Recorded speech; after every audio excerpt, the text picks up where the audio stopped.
The barbell bench press is an effective exercise engaging the large pectoral muscle, the front of the shoulders, the triceps, and to a certain extent, the lats.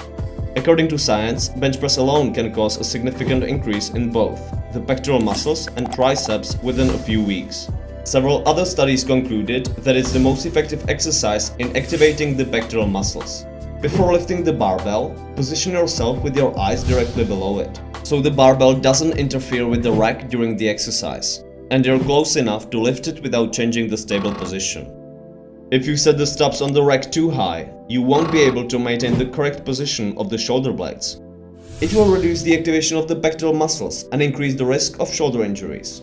With too low stops, you'll have to put your elbows away from your body when lifting and returning the barbell to the rack.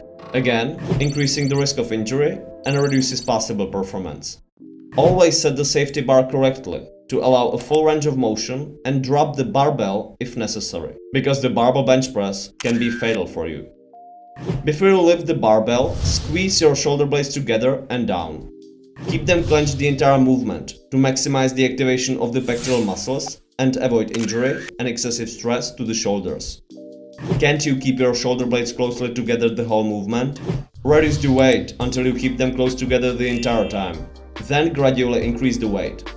Depending on your goals, options and limitations, create at least a slight arch in the thoracic spine area to get your shoulders in an even more stable and secure position.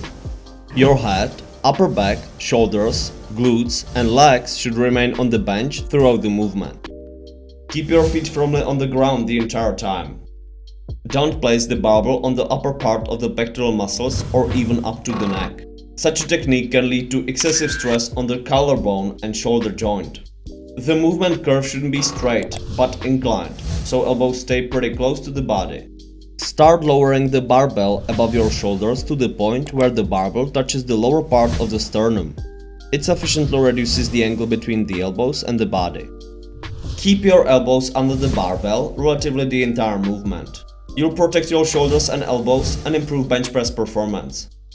If you can't get your elbows under the barbell in the lowest position viewed from behind, the problem is probably the grip width. Too broad a grip creates a higher stress on the rotator cuff. On the other hand, a narrow grip activates the triceps and the upper chest at the expense of overall chest development.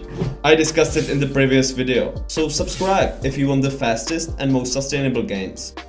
Adjust the grip so your elbows are perpendicular to the floor in the lowest position. If your elbows still aren't under the barbell when used from the side relatively throughout the entire range of motion, adjust the angle between your elbows and body. A common mistake in barbell presses is a bent wrist, potentially reducing performance and leading to injury. Is it your case? Grab the barbell and hold it tightly near to your wrist the entire movement, not by the end of your palm near your fingers. You can also use bandages. Forget the suicide grip. Thumbs are always around the barbell. Before lowering the barbell, take a deep breath into your belly. Then exhale just before extending your arms or in the upper position after performing several repetitions. As with other compound exercises, keep your whole body tight, so there is no energy loss and thus you increase the possible performance, stability and safety. Keep your feet under your knees or closer to the butt, depending on your limitations and preferences. Then push your legs through the tight buttocks and the strengthened center of the body as if you wanted to drive backward under the barbell. Lifting the head can reduce stability, so keep it on the bench. The long triceps head doesn't engage maximally during a bench press. Thus, watch the video about arm training. Although some studies show that the better the performance for one rep, the bigger the lifter's chest. An adequate training volume is necessary for maximum muscle growth. One rep training can be dangerous in non-advanced lifters. It causes vast stress levels of connective tissue for practically minimal stimulus in muscle growth. It could be a viable option for more advanced lifters. Besides training, many other factors must be optimized for the best results. For that reason, I prepared a bonus PDF you can download in the comment section. To grow your muscles and strength, you must apply progressive overload. You may ask, what is progressive overload? Progressive overload is gradual increase of training stress. You can apply progressive overload through adding weights,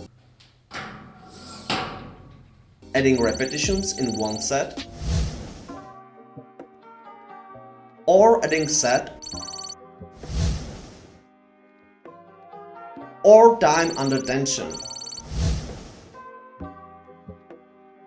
The most practical way how to apply progressive overload is through adding weights.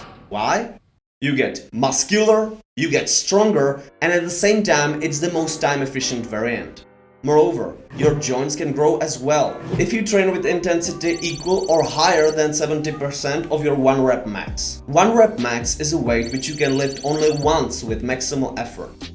So it's an excellent option to train with sufficient intensity to prevent injuries. Subscribe and turn on notifications to not miss a single video.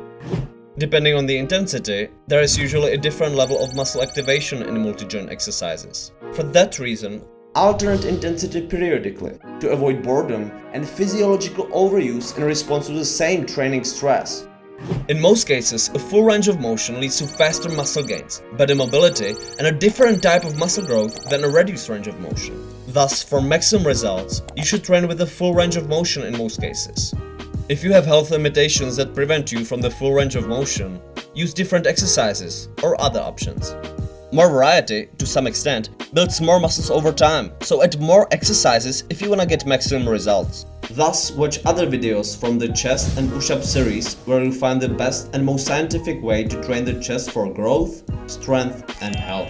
Subscribe and turn on notifications to not miss a single video.